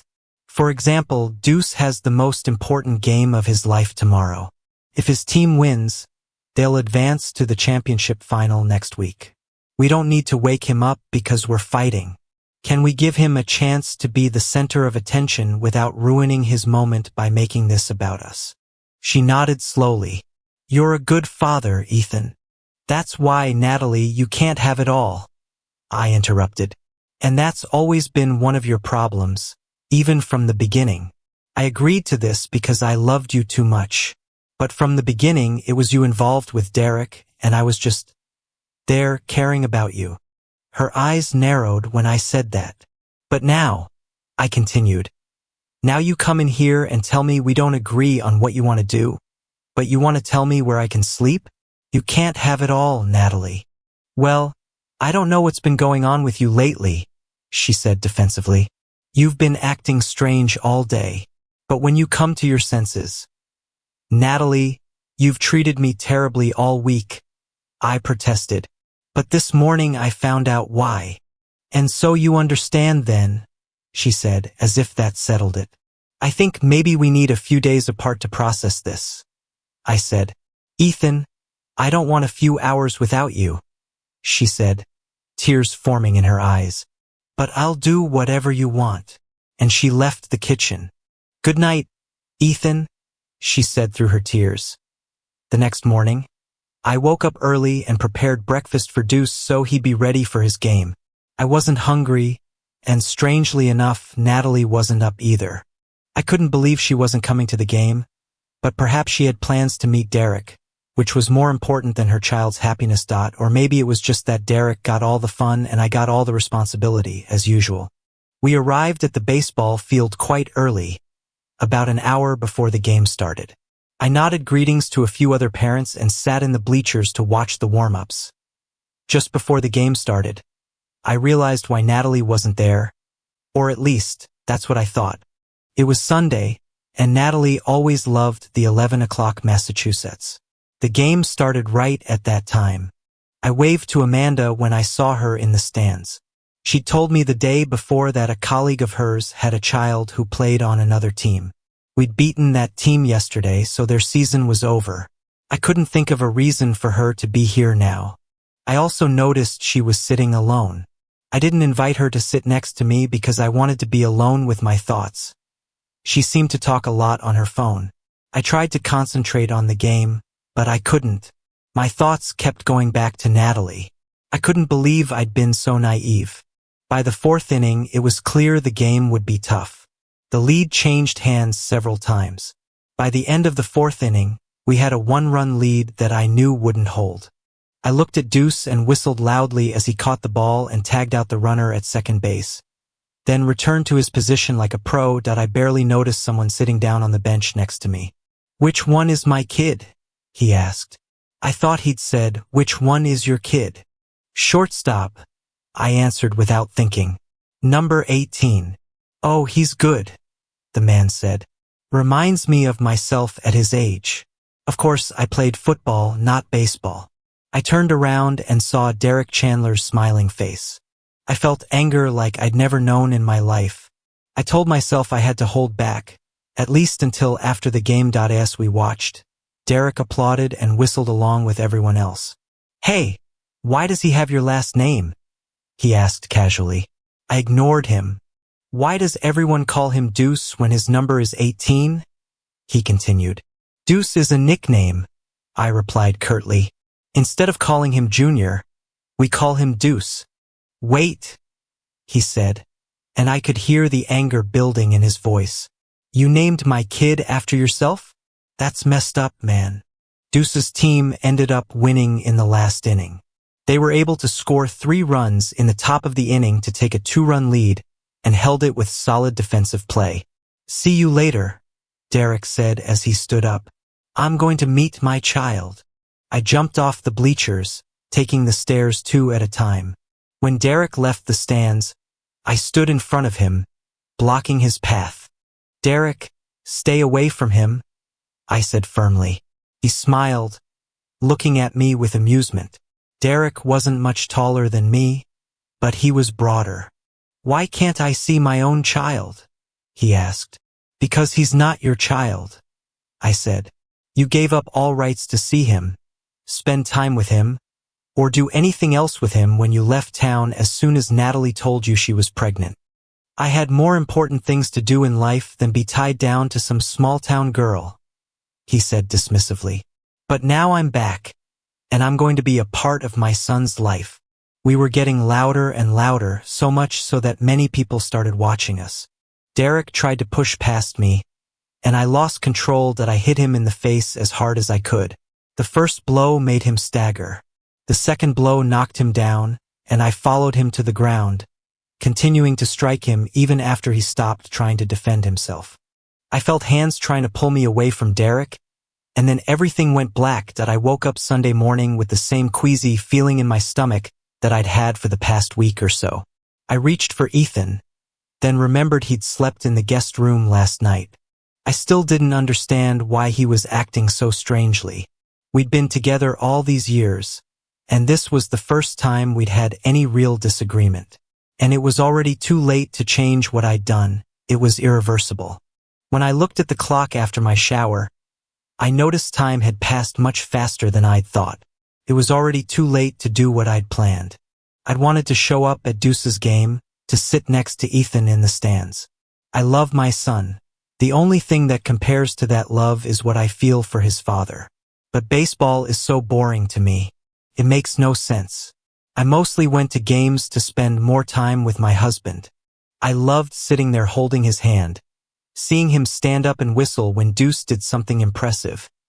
He was a much better and more involved father than I'd ever dreamed of anyone being. It was a good thing, too, because I was missing this game. Now the only question was whether I should be the joyful, "We won the championship," mom, or the comforting, "We'll get them next year," mom. When a car pulled into our driveway, I felt strange. It didn't sound like Ethan's Mustang. I walked to the door and saw Coach Phillips getting out of his car with a big smile on his face, but his expression turned concerned when he saw me. "Hi, Coach," I said. "Congratulations. Where's Ethan?"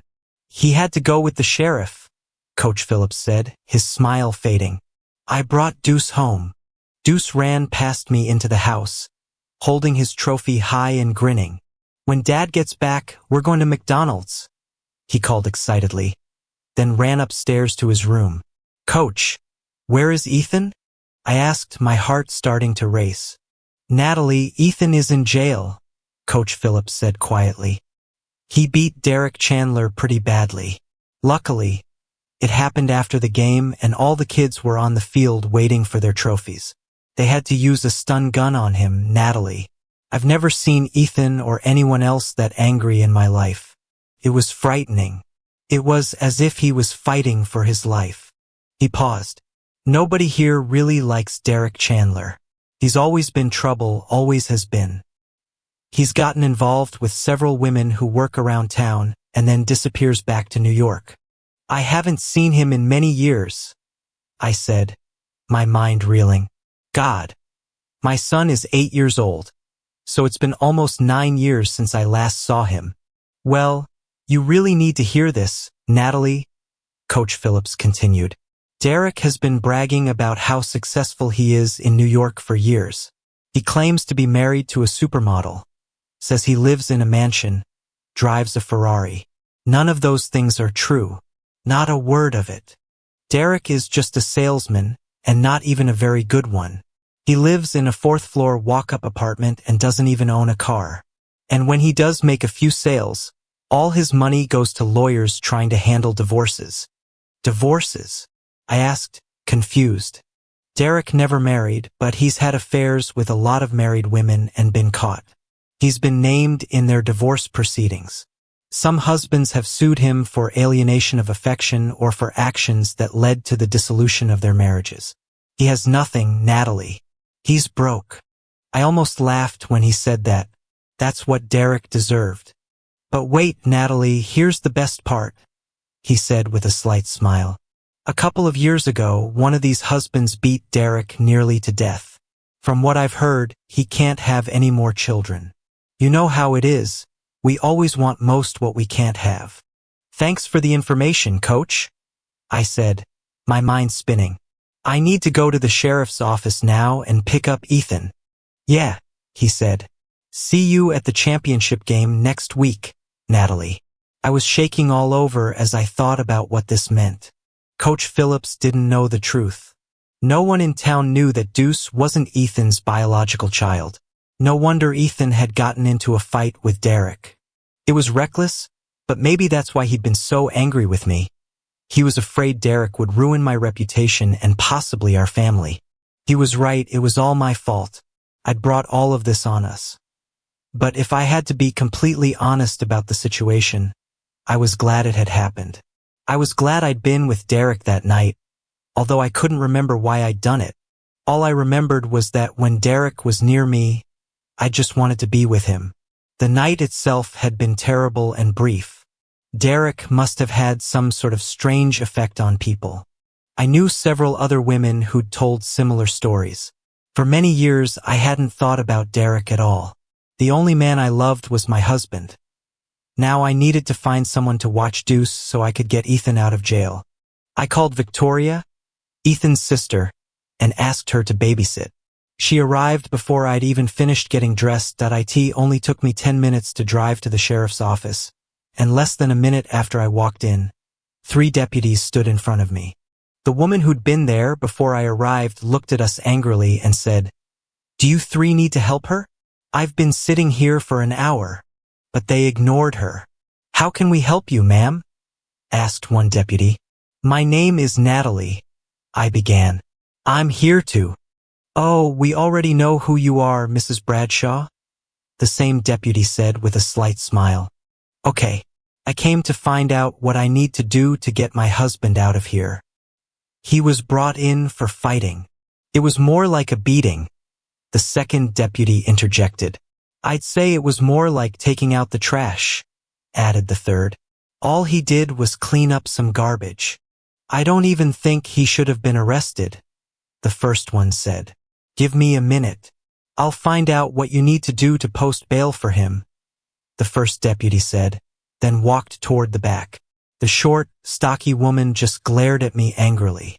3 minutes later, the deputy returned, looking unhappy. Mrs. Bradshaw, we have a problem, he said, lowering his head. Do you accept checks? I asked. He smiled. Ma'am, we accept everything. We accept cash, checks, credit cards, debit cards, money orders. But that's not the problem. So what's the problem, deputy? I asked. He's refusing to let you post bail, he said. He doesn't want you to. What? I said, stunned. That makes no sense. Deputy, I need to talk to my husband. I'll sort everything out right now. He just started shaking his head. He doesn't want to talk to you either. He said so specifically. I was hurt more than I'd ever been in my life. I started crying. It makes no sense to me, ma'am, the deputy said kindly. I'd follow you anywhere, but that's what he said. Wait, ma'am, he said suddenly. I have an idea. If we let him out, he'll have to come home, and you can talk to him then. So if you go to the clinic and convince Derek Chandler to drop the charges, we won't have a reason to keep your husband. So we'll have to let him go. Thank you, deputy, I said, wiping away tears. When I turned to leave, all 3 deputies watched me. Maybe someone will help me now, said the short, angry woman. Someone will deal with you soon, one of the deputies replied. I drove the 2 blocks to the clinic and walked up to the front desk. Behind the counter was Mrs. French, one of my mother's friends. Hello, Mrs. French, I said. Can I see Derek Chandler, please? I'm not sure it's a good idea for a married woman to see him, she said disapprovingly. I can handle it, I said firmly. There's only one man on the planet for me, and that's not Derek Chandler. She told me which room Derek was in. I walked down the corridor and found his room. I didn't even knock. I just walked in. I was furious. Derek looked terrible. He seemed dazed, and a nurse was trying to help him button his shirt. His mouth was twisted. I think he tried to smile, but his lips were swollen and split. Both his eyes were blackened, and his nose looked crooked. Derek looked much heavier than I remembered. He seemed soft and out of shape. I was shocked to notice he was wearing some sort of compression garment to make himself appear slimmer. Derek, I said coldly. He tried to smile again. Hi, Natalie, he mumbled through his broken mouth. Sit on the bed before you fall, idiot, I said. We need to talk. That's exactly what I was thinking, he said. The nurse who'd been helping him smiled and left the room. It was strange. Even with his beaten face, the nurse, who was barely in her 20s, was clearly charmed by him. I started to think that maybe everything that had happened to him over the years wasn't entirely his fault. He wasn't a bad guy, just a weak one. I caught myself thinking this when I remembered that, regardless of fault, he'd gotten me pregnant and then run away. And that was no accident. He'd assured me everything would be fine, that the home test was wrong, while he took his exams early and left town. You need to drop the charges against Ethan right now, I said. That man should be in jail, he mumbled. He didn't want me to see my own child. He even named my child after himself. Derek, he's not your son, I lied. I had to concentrate because what I was about to say bothered me. Not because lying was wrong. I'd lie to anyone for the sake of my husband or child, but I didn't want to hurt Derek unnecessarily. I had a miscarriage a few weeks after you left. I lied again. After that, I met Ethan. We'd always known each other from school, and I got pregnant again. I named my son Ethan James Bradshaw Jr. because he was meant to carry his father's name. And Ethan has been a better father than you could ever be. He smiled at me through his ruined lips. So I got beaten up for nothing, he said, and actually laughed that I realized the situation amused him somehow. Derek, your lucky deuce isn't your son, I continued. Listen, beautiful, he said through his damaged mouth. Just because you're gorgeous doesn't mean there's anything in your head. You don't understand. I need this kid. He spoke slowly, painfully. I have no brothers or sisters. I have no family at all. And since I can't have children anymore, my last name will end with me. I always thought I still had plenty of time. I thought one day I'd settle down with a perfect woman and we'd have a wonderful family. But I ruined everything. Your child was my last chance. And that woman Amanda started all this for nothing. Derek, if Deuce were your son, you'd owe me about $30,000 a year in child support, I said sharply. I could have you put in jail for abandoning us. So you're really lucky he's not your son. Then his words caught up with me. What the hell do you mean Amanda started this whole thing? I demanded. She's always hated you for taking Ethan away from her, he said. Every time I'm in town, I sleep with her and we talk. I told her about having a child with you. I don't think she knew about your miscarriage. When she saw Ethan at Deuce's baseball game yesterday, she remembered that I wanted a kid and reminded me I already had one. He continued. She decided the two of us could break you and Ethan up. She'd get Ethan, and I'd get my baby, or at least be involved in his life. What about me? I asked, shocked that I was just a pawn in their plan. Listen, you're beautiful, he said dismissively. But you're not good in bed. But I'll sleep with you if that's what you want. I'm sure you have fond memories of our last time together. But honestly, it was boring. He actually leered at me. Come on, take off your clothes. Your husband is probably with Amanda by now anyway. I've been with both of you before, and at least this time, even if we do this, you can't get pregnant. I hated him.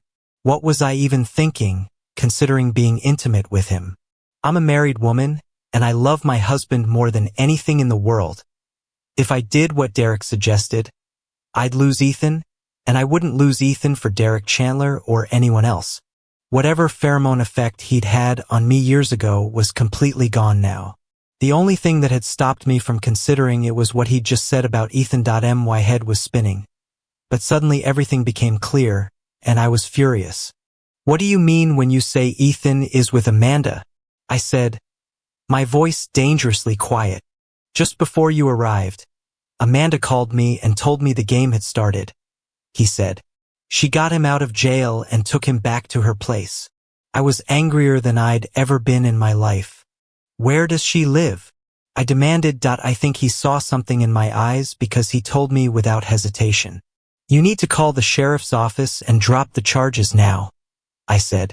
Because if Ethan goes to court over this, I'll sue you for getting me pregnant and abandoning me. I was bluffing, but he didn't know that. He just nodded weakly and collapsed back onto the examination table. I broke every speed limit in town getting to Amanda's house. I drove straight onto her lawn, tearing up the grass as I did. I knocked on the door, and no one answered, but I saw two figures on the couch in her living room through the window. I squinted, trying to see through the curtains covering the large window, and noticed that the smaller figure was pulling the other one closer. She was trying to seduce my husband. I grabbed a heavy lawn chair from her porch and threw it at the glass window. After all the glass had fallen, I climbed through into her living room and walked straight toward them. Ethan looked miserable and exhausted. Amanda looked like a deer caught in headlights. You're dead, I said. Even as I said it, she ran toward one of the doors and slammed it behind her.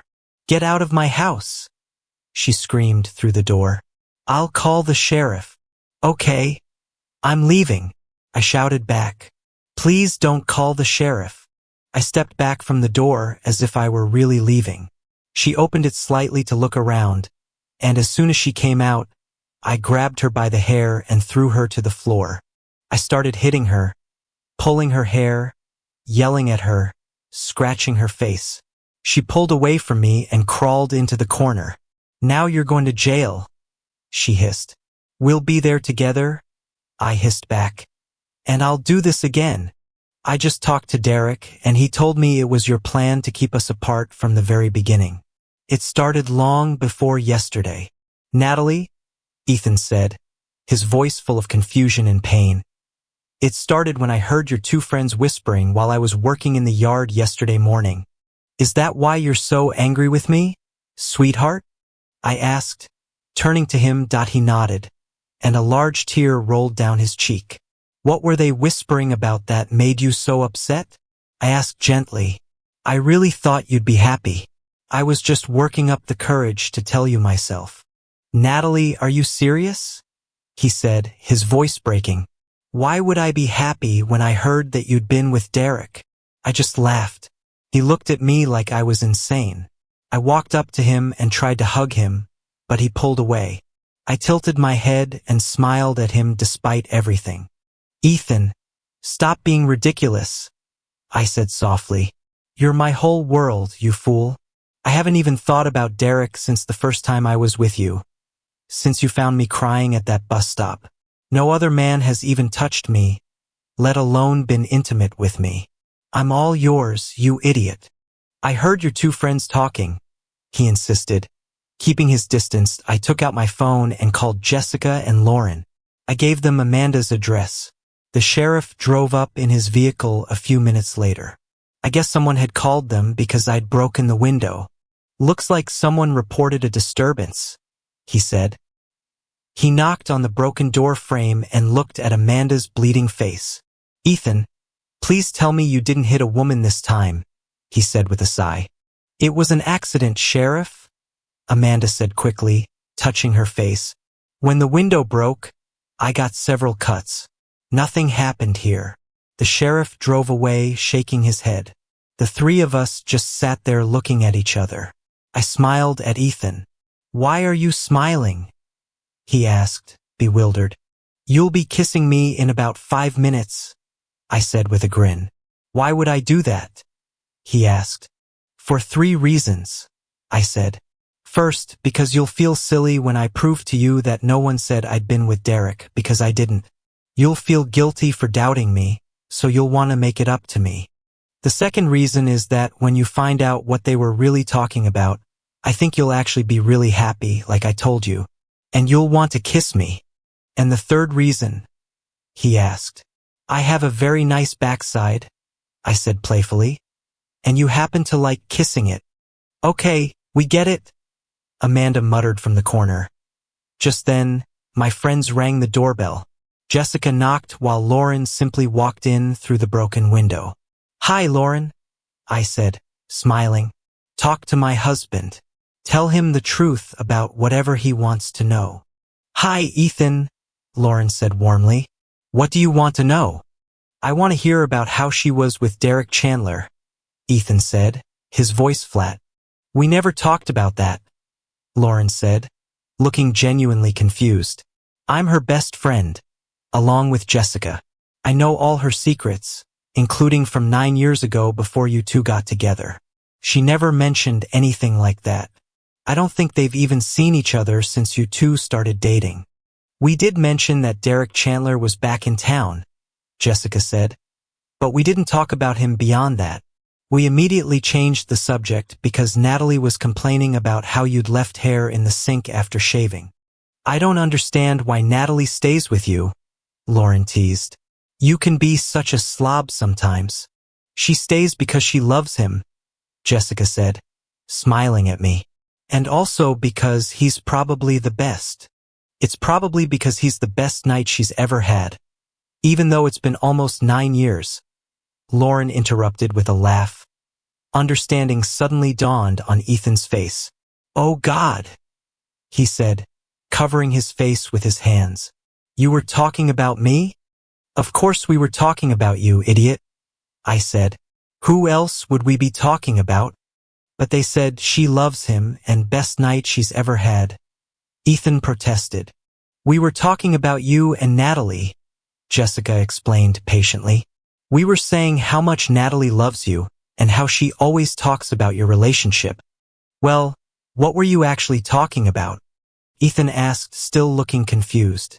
I walked over to him and took his hands in mine. Ethan, sweetheart, I said gently. Do you remember how I've been moody and tired lately? And how I've been feeling sick in the mornings? His eyes widened. I'm pregnant, I said, smiling through tears. That's what we were talking about. I wasn't sure how to tell you. I thought you might be upset because we weren't planning for another baby right now. And I know money's been tight with your work situation. You're pregnant, he said, his voice barely a whisper. With my baby? Of course with your baby, you idiot, I said, laughing and crying at the same time. Whose baby would it be? I thought. He started, then stopped. I heard them say, Derek Chandler is back, and something about, she loves him, and you just assumed the worst. I finished for him. Ethan, the only reason Derek's name even came up was because Jessica had heard he was in town, and we were joking about how grateful I was that I'd ended up with you instead of him. We were talking about how much I love you.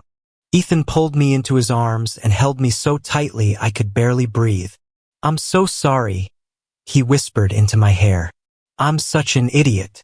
I almost ruined everything because I was too proud and too scared to just ask you what was going on. You're my idiot, I said, pulling back to look at him. And for the record, you're the only man I've ever loved. The only man I'll ever love. He kissed me then, deeply and thoroughly, right there in Amanda's destroyed living room, with my friends watching and Amanda glaring from the corner. When we finally broke apart, Lauren was wiping her eyes. That was beautiful, she said. Can we go now? This place smells like desperation and cheap wine. We all laughed, even Amanda, though hers sounded bitter. Come on, I said to Ethan, taking his hand. Let's go home. We have a championship game to prepare for, and apparently, we're going to need to start thinking about names. Names? He said, his face breaking into the biggest smile I'd seen in days. Well, we can't call this one Deuce, I said. That name's taken. As we walked out through the broken window, Ethan stopped and turned back to Amanda. I'm sorry about your window, he said. Send me the bill. Don't bother, Amanda said quietly. I deserved this. All of it. In the car on the way home, Ethan couldn't stop touching my stomach, even though there was nothing to feel yet. I can't believe we're having another baby, he kept saying. Our baby. Really ours. Ethan, I said gently, Deuce is really ours too. He's always been yours, in every way that matters. I know, he said. I've always known that. But this is different. This baby will have my eyes from the start. Or my eyes, I pointed out. God, I hope so, he said. Your eyes are incredible. When we got home, Victoria was waiting with Deuce. Is everything okay? She asked, taking in our disheveled appearance. Everything's perfect, Ethan said, grinning. Better than perfect. We're having a baby, I announced. Victoria screamed and pulled me into a hug. I knew it, she said. I knew something was different about you. Oh my God. Mom is going to lose her mind. Deuce came running down the stairs. What's all the yelling about? He asked. Ethan knelt down in front of him. Champ, how would you feel about being a big brother? He asked. Deuce's eyes went wide. Really? He said. I'm going to have a brother or sister? Really? I confirmed. Awesome, Deuce shouted. Can I teach them how to play baseball? Absolutely, Ethan said, pulling him into a hug. That night, after everyone had left and Deuce was asleep, Ethan and I lay in bed together. I'm sorry I doubted you, he said quietly. I'm sorry I let my insecurities almost destroy us. I'm sorry I didn't tell you about the pregnancy right away, I said. I should have known you'd be happy about it. Are you kidding? He said. This is the best news I've ever had. Well, except for the day you agreed to marry me, and the day Deuce was born, and pretty much every day since I met you at that bus stop. You're such a sap, I said, smiling in the darkness. Yeah, but I'm your sap, he replied. Yes, I agreed. You're my sap. Forever. The championship game the following Saturday was everything we'd hoped for. Deuce played brilliantly, making 2 crucial plays that helped his team win. When the final out was made, he ran straight to us in the stands, trophy in hand. "We did it, Dad," he shouted. "You did it, champ," Ethan said, lifting him up. "I'm so proud of you." As we celebrated with the team and the other families, I noticed Derek standing at the edge of the field, watching us. He looked sad and alone. For a moment, I felt sorry for him. But then Ethan put his arm around me, and Deuce grabbed my hand, and I realized I had everything I needed right here. Derek caught my eye and gave a small nod, then turned and walked away. I never saw him again. 7 months later, we welcomed our daughter into the world. We named her Grace, because that's what our whole story had been about. Grace, second chances, and love that refuses to give up. Ethan was right there for every moment, just as he'd been for Deuce's birth. And when the nurse handed Grace to me, and I saw Ethan's eyes fill with tears as he looked at his daughter, I knew without a doubt that this was the man I was meant to spend my life with. Not because of some temporary arrangement or some plan to save my reputation, but because he was the man who'd seen me at my worst and chosen to stand by me. The man who'd loved my son as his own without hesitation. The man who'd fought for our family when he thought it was threatened. He was simply the love of my life, and I was his. Deuce turned out to be an amazing big brother. He helped with feedings, sang to Grace when she cried, and proudly told everyone at school about his baby sister. On Grace's first birthday, as we gathered with both our families, everyone laughing and happy, Ethan pulled me aside. "You know," he said, "I've been thinking about that day at the bus stop." "What about it?" I asked. "I used to think I was rescuing you," he said, "but I think maybe you were rescuing me. I had all these plans, all these ideas about what my life should be, but none of them were as good as what we have right here. So you don't regret MIT?" I asked, even though I knew the answer. "Are you kidding?" he said. "I wouldn't trade a single moment of our life for anything. Not MIT, not a fancy job, not anything." He kissed me softly. "You and our kids. You're my whole world, Natalie. Everything else is just details." "I love you, Ethan Bradshaw," I said. "I love you too, Natalie Bradshaw," he replied. "I always have and I always will." And as we stood there, watching our children play with their grandparents and aunts and uncles, I realized that sometimes the best plans are the ones that fall apart, making room for something even better. Something real. Something that lasts. Something like love. Thank you for your viewing. See you next time. If you enjoyed this, subscribe to JK Tells a Story for more tales.